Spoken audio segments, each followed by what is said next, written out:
Bonjour et bienvenue dans J'aime l'écho, l'émission qui donne la parole au chef d'entreprise Laurent Oudot. Bonjour. Bonjour Nicolas. Vous êtes directeur technique et cofondateur de Tetris, éditeur de logiciels de lutte contre les cyberattaques, le cyberespionnage et les hackers. Alors vous avez développé un logiciel qui s'appelle aujourd'hui Tetris XDR, et je précise que vous l'avez co-développé avec Elena Poincet, je la cite parce qu'elle a été désignée personnalité IT 2020 par les lecteurs du monde informatique. Alors, c'est un univers dont on parle de plus en plus, la cybersécurité, on voit que c'est de plus en plus sophistiqué, de plus en plus professionnel du côté de ceux qui attaquent. Donc, si moi je me dis dans mon entreprise, j'ai un antivirus, j'ai un firewall, c'est bon, je suis protégé, est-ce que j'ai raison de me dire ça ? Vous avez raison en partie. En tout cas, il y a 17 ans, j'aurais dit peut-être un petit peu. De nos jours, effectivement, vous avez raison, ça s'est déplacé. C'est-à-dire que les agressions sont devenues, vous l'avez cité, sophistiquées. C'est le terme clé du problème de la cybersécurité. Le firewall, l'antivirus sont des outils qui fonctionnaient dans le passé, qui étaient suffisants pour gérer, j'ai envie de dire, le tout venant. De nos jours, ce n'est plus possible. Un antivirus, un firewall, ça peut se contourner. Et ça peut se contourner autant dans une TPE-PME que dans un grand groupe ou carrément dans des réseaux de type étatique. Alors, il y a énormément de cabinets d'accompagnement, digitalisation qui notamment proposent des solutions de cybersécurité. Est-ce que toutes ces solutions se valent, vu ce que vous me décrivez, ou est-ce qu'il faut faire appel à un spécialiste comme vous ? Je pense qu'il y a beaucoup de produits qui sont très intéressants. Simplement, je pense qu'il y a beaucoup de produits qui sont basés sur des arguments qui sont liés au passé.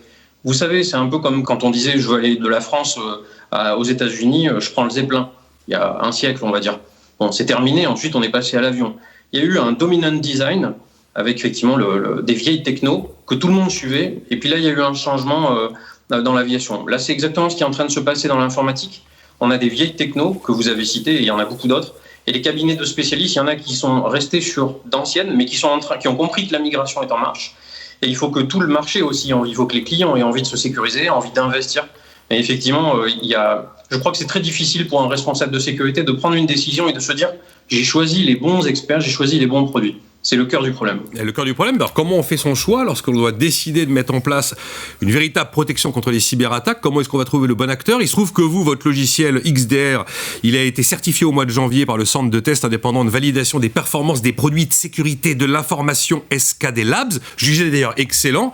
Est-ce que c'est par exemple un gage de qualité qui doit me pousser vers une solution comme la vôtre ou d'autres concurrentes tiennent la route ? Je ne suis pas trop dans le marketing. Moi, ce n'est pas mon job. Mon job, c'est vraiment de faire de la science qui marche pour de vrai. Il y a beaucoup de produits qui marchent peu, mais bon, qui sont là, c'est du business, on va dire. Bon, c'est comme ça, je respecte, chacun son job. Ce que je peux dire, c'est que le meilleur témoignage que j'ai, c'est 99% de nos clients qui sont en mode toujours avec notre produit depuis plus de 7 ans, 8 ans à certains endroits déployés, dont des boîtes du CAC 40.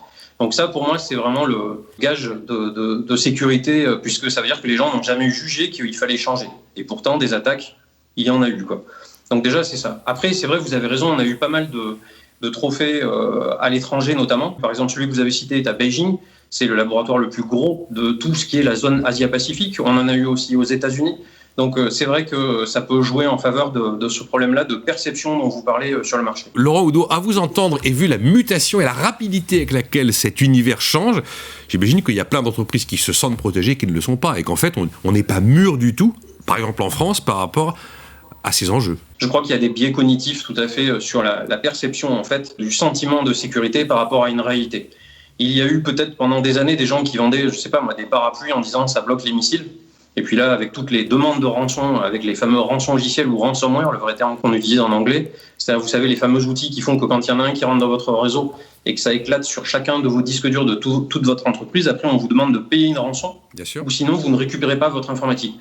Quand on voit toutes les solutions qui ont été vendues pendant des années qui effectivement ne marchent plus, on se dit il y a effectivement un problème. Et ce biais cognitif dont je parle, je crois que c'est des gens qui se sentaient rassurés un peu comme un enfant qui parle à un parent. Nous, ce qu'on propose, c'est pas ça, c'est pas, on regarde pas les clients d'en haut, on leur dit, on traite d'adulte à adulte, on a une techno, elle fait ça, elle marche, voilà les résultats, testez-la, venez les jouer avec, parlez avec nos clients, et on a même des témoignages, comme par exemple tous ces clients qui nous ont dit, je me suis réveillé un matin et j'ai découvert que mon entreprise a failli exploser numériquement, et puis votre intelligence artificielle a tout bloqué toute seule pendant la nuit, merci, vous avez sauvé 40 000 emplois, 50 000 emplois.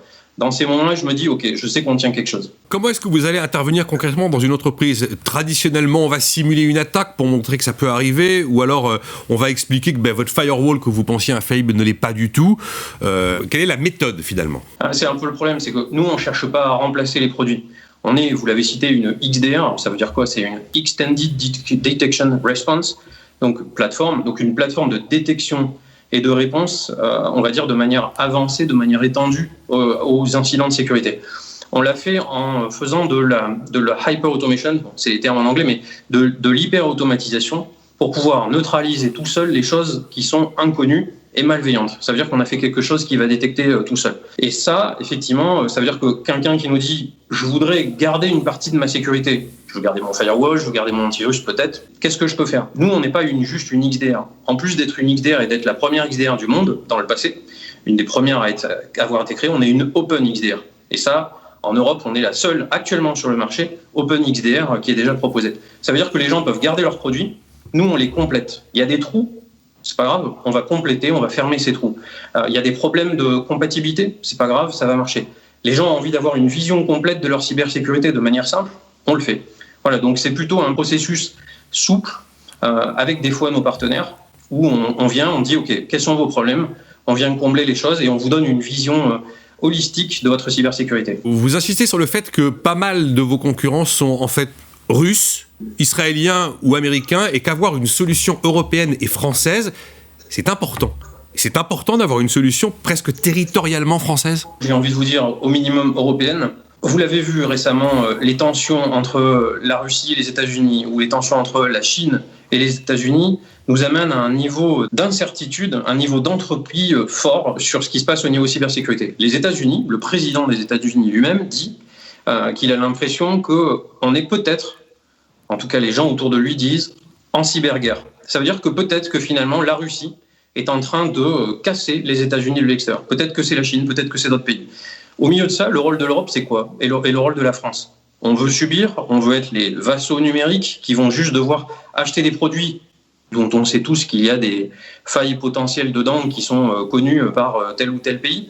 Ou est-ce qu'on veut protéger nos données, protéger l'avenir de nos enfants avec effectivement leurs photos de quand ils sont adolescents ou jeunes ? Est-ce qu'on a envie que tout ça soit sur un cloud à l'étranger ? Est-ce qu'on veut protéger les dossiers de la santé, les dossiers juridiques, les dossiers commerciaux, les innovations qui sont sur nos territoires ?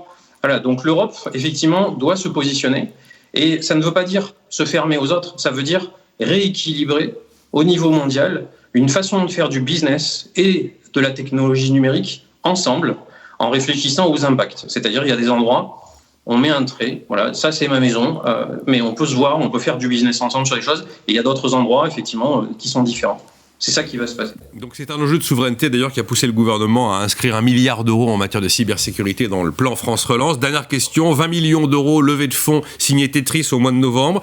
Qu'est-ce que vous allez faire avec cet argent ? Les opérations sont déjà en cours, c'est une levée de fonds effectivement, c'est la plus grosse au monde, numéro 1 ex aequo dans notre secteur en cybersécurité en série A.